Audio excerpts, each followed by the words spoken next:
They can no longer call you by your old name because your purpose is changing, so your name is also changing.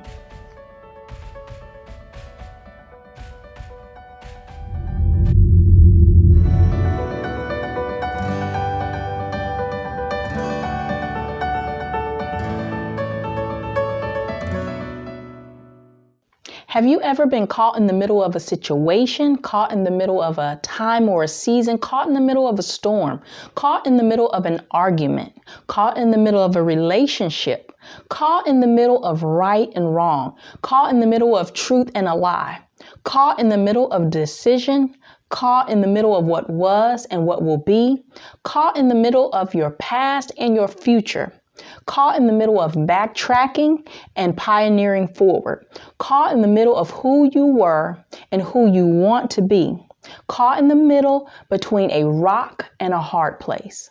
Well, if you have, no need to fear, you're in good company. And I think a lot of times that we hold the people in the Bible in such high regard, and in all reality, their humanity was just as human as ours. Their failures were just as bad as ours. And because of this should give us hope that if God could change people in the Bible times, then he can also do the same for us. If God could make the floundering failures of his disciples pale in comparison to the greatness that was on the other side of them, that was on the inside of them, then he will actually do the same for us. And with all that being said, I would like to continue our series of Simon Peter. And in the last part of the series, we discuss the change of his career in the midst of tumultuous times. And you yourself may have experienced some things similar to what he did, where you were good, you were comfortable at a certain place in your life, but God calls you out to let out your net on the other side. And God causes you to change courses in your life to follow him by faith, just like he did with Simon. So in part 1, we looked at the beginning of his transformation. We looked at his before picture. And in this part of the series, we're going to discuss his in-between times, his middle places, those times in between. We're going to be looking at Simon's name change from Simon to Peter and what it all looked like in the middle of it all. But I want to warn you, it is going to be a wild, uncomfortable, bumpy ride, because as we look at Simon's in-between, we're also going to be looking at ourselves and our in-between. And it might not be fun. It's definitely not going to be pretty, but it's going to be worth it looking at our in-between spaces before we get to our purpose. So grab your weaves, grab your wigs, hold on to your hats. It is going to be a choppy ride. So let's go. Simon was at who he is and caught in the middle of who he was and who he was becoming. We left off at Simon meeting Jesus at the Lake of Gennesaret, where Simon met Jesus, the incarnate being of God, the Messiah that the Old Testament prophesied would come. And this meeting opened his eyes and his heart and humbled him. It was also a look in the mirror at who he really was. In this encounter, he received a word of knowledge about his future. His future would not be filled with boats and fish. His future would not be him as a fisherman fishing for fish, but a fisherman fishing for men. Simon was caught in between who he was and who he was becoming. And anyone who has ever had a personal encounter with Jesus knows that you are so different after you have met Jesus. And so was Simon. But it would be a process and not a clean and pretty process. It was uncomfortable. It was uncertain. It was messy. Simon was shaky and shifty in his actions. Sometimes on, then sometimes off, sometimes right, then sometimes wrong. So let's look at Simon Peter. In Matthew 14:25-33, we see a iffy, doubting, faithless Simon Peter. And it says, shortly before dawn, Jesus went out to them, walking on the lake. When the disciples saw him walking on the lake, they were terrified. "It's a ghost," they said, and cried out in fear. But Jesus immediately said to them, "Take courage, it is I. Don't be afraid." "Lord, if it's you," Peter replied, "tell me to come to you on the water." "Come," he said. Then Peter got down out of the boat, walked on the water, and came toward Jesus. But when he saw the wind, he was afraid and beginning to sink, cried out, "Lord, save me." Immediately, Jesus reached out his hand and caught him. "You of little faith," he said, "why did you doubt?" And when they climbed into the boat, the wind died down. Then those who were in the boat worshiped him, saying, "Truly, you are the Son of God." Simon Peter was iffy about who the Lord was, saying to him, "If it is you, Lord, tell me to come to you on the water." And when the wind came, he got scared and he began to sink. He asked to be saved, and Jesus grabbed him and took hold of him. So in this next text, we see Simon Peter who sinks in fear. And in just a few chapters later in Matthew 16, we see Peter declaring that Jesus is the Son of God. And we also see Simon getting his name changed by the one who gives purpose in the giving of the name. He would have his name changed by the one who could reflect back to him his true image, who Simon Peter really was. Matthew 16:13 through 20 says, "When Jesus came to the region of Caesarea Philippi, he asked his disciples, 'Who do people say the Son of Man is?' They replied, 'Some say John the Baptist, others say Elijah, and still others, Jeremiah or one of the prophets. But what about you?' he asked. 'Who do you say I am?' Simon Peter answered, 'You are the Messiah, the Son of the living God.' And Jesus replied, 'Blessed are you, Simon, son of Jonah, for this was not revealed to you by flesh and blood, but by my Father in heaven. And I tell you that you are Peter, and on this rock I will build my church, and the gates of Hades will not overcome it. I will give you the keys of the kingdom of heaven. Whatever you bind on earth will be bound in heaven, and whatever you loose on earth will be loosed in heaven." Then he ordered his disciples not to tell anyone that he was the Messiah. So we see Simon declares who Jesus is by faith and by revelation of the Spirit of God. Simon could differentiate Jesus from the prophets of old. He knew Jesus was not an ordinary prophet, but the Messiah. And here we see Jesus identifying Simon not by who he was at birth, but by who he was deep within, who he was becoming. Jesus says to him, "Blessed are you, Simon Bar-Jonah, for flesh and blood did not reveal this to you, but by the Father who is in heaven." So Jesus addresses him by the name he was given, Simon Bar-Jonah, and then proceeds to give him the name that would reflect who he would be and who God saw him as. Simon Bar-Jonah, or Simon ben Yonah, or Shimo ben Yonah, which means son of Yonah. And then Jesus changes his name to Peter, or Peterosu in Hebrew, or Petros in Greek, or Cephas in Aramaic. This name means rock or stone. The rock is a symbol of strength, a symbol of stability, a symbol of authority and power, a symbol of immovability. This symbol is great and a far cry from where Peter is, even at the moment, or even as he just was just a few days before, shaking on the water, and a far cry from where he would be in all those middle places and all those places where he's not quite being who he would be. Simon will now be called Peter, which means rock. And Jesus said, "Upon this rock, I'll build my church, that the gates of hell will not prevail against it." So Jesus told Peter that he would give him the keys of the kingdom, that whatever he said that would reflect back to him what is in heaven, he would reflect it in the earth. But let me tell you, this rock would have a ways to go at becoming a true rock.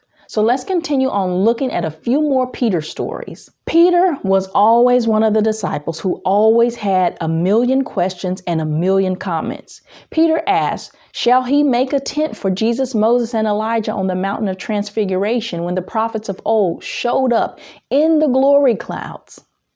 And this is found in Luke 9:33. And here in another instance, Peter wanted to know how often his brother would sin against him and how often he would have to forgive his brother. And it appeared that Peter wanted to put a cap on how much his brother would sin against him. He said 7 times, and Jesus offered to him not 7 times, but 70 times 7. And this is found in Matthew 18:21 through 22. And then in John 13:6-11, we see Peter being Simon, being full of misunderstandings and leaning to his own understanding, and Jesus begins to teach him about the washing of the feet. In John 13:6-11, it says, "He came to Simon Peter, who said to him, 'Lord, are you going to wash my feet?' Jesus replied, 'You do not realize now what I'm doing, but later you will understand.' 'No,' said Peter, 'you shall never wash my feet.' And Jesus answered, 'Unless I wash you, you have no part with me.' 'Then, Lord,' Simon Peter replied, 'not just my feet, but my hands and my head as well.' And Jesus answered, 'Those who have had a bath need only to wash their feet. Their whole body is clean, and you are clean, though not every one of you.' For he knew who was going to betray him, and that was why he said not everyone was clean." Peter needed to learn and to understand how Jesus was sent to be a servant leader, and that anyone who claimed to love God must do the same. He misunderstood and asked for basically a bath, and Jesus corrected him.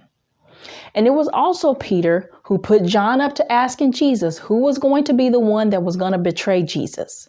And this can be found in John 13:21-25. And then continuing on in chapter 18 of John, we see Jesus having been betrayed by Judas already. The crowd of chief priests and the Pharisees are all surrounding Jesus with torches and weapons, and Jesus is being prepared to be taken away by the angry mob when Peter decides to boss up and revert back to Simon. John 18:10-11 says, "Then Simon Peter, who had a sword, drew it and struck the high priest's servant, cutting off his right ear. The servant's name was Malchus. Jesus commanded Peter, 'Put your sword away. Shall I not drink the cup the Father has given me?'" And then down in verse 15, we see Peter staying close to Jesus while the mob begins to take him to court, but he also stays back. And in this in-between person, he is struggling to be strong and struggling to stand up for what he believes in. So he stays just close enough that he can be considered in the vicinity, but far away enough so that he doesn't get in the trouble that Jesus is getting in. John 18:25-27 says, "Meanwhile, Simon Peter was still standing there warming himself. So they asked him, 'You aren't one of those disciples too, are you?' He denied it, saying, 'I am not.' One of the high priest's servants, a relative of a man whose ear Peter cut off, challenged him. 'Didn't I see you with him in the garden?' Again, Peter denied it. And at that moment, a rooster began to crow. Because if you remember, Jesus had already predicted that Peter would deny him. In Luke 22:31-34, we learn that Satan not only had it out for Judas Iscariot to do evil, but Satan also wished to have Peter and all the rest of the disciples to do evil as well. In Luke 22:31-34, Jesus is speaking, saying, "Simon, Simon, Satan has asked to sift you all as wheat, but I have prayed for you, Simon, that your faith may not fail, and when you have turned back, strengthen your brothers." But he replied, "Lord, I am ready to go with you to prison and to death." And Jesus answered, "I tell you, Peter, before the rooster crows today, you will deny 3 times that you know me." Here we begin to see the dualities of Peter. Sometimes we see Simon and then sometimes Peter. And it's painful every time Simon shows up when Peter was supposed to emerge. These are what I call the dualities of Peter. The one who believes, but the one who denies. The one who fights, but the one who runs and hides. The one who loves, but the one who fears. The one who is strong, but the one who is also weak. The one who is Simon, but the one who is also Peter. This is the Simon who is stuck in the middle of becoming Peter. And how many of us who can relate to Simon Peter? How many of us have heard the calling of the Lord to be and to do something bigger than what we have ever imagined for ourselves? Yet we see ourselves the way we used to, but yet God is calling us deeper, calling us to cast our net on the other side, to see ourselves in a way that we have never seen ourselves, to do things that we have never seen ourselves do. The middle places of ourselves, it is a really hard place to be. A place when you want to be strong, but you're just weak. A place when you want to be dependable, but you're flaky. A place where you want to be ferocious, but you're just wimpy. When really all we have to do is put our hope and our trust, not in ourselves and not in our own abilities, but put our hope and our trust in the Lord, even when we're weak, even when we're frail, even when we're incapable. Our hope should always be in the Lord. So I am just here today to encourage you that sometimes when the Simon shows up and you really wish Peter would have, you're not in bad company. This was a disciple who stood close to Jesus, was a friend of Jesus. He had times where his weak, frail, incapable self showed up, but God was building on the inside of him a Peter. And I tell you today that God is doing the same for you and for I. He is building us as strong rocks. So we must put our hope and our trust in him, not in ourselves, so that we can lean on him. And he will build us up to be a strong rock and a foundation for those around us and people in our lives so that we can pioneer something that we've never done before. And that is to tell a dying world that Jesus saves, just like Simon Peter did. So if you've made it this far in the part of this series and you're seeing me now, congratulations. This has really been an exciting deep dive into the way that we look at ourselves and that the way we look at other Bible characters and the ones that we held in high regard like Simon Peter. And hopefully by the end of this series, we'll be able to see ourselves the way that God sees us so that we can accomplish, just like Peter, what God has asked us to do. So I pray that you will stick around for the next part of this series because it's going to get even better and we have some interesting things to discuss. So please come back so we can learn together in the Word what God has to say about us, His sheep. God bless you.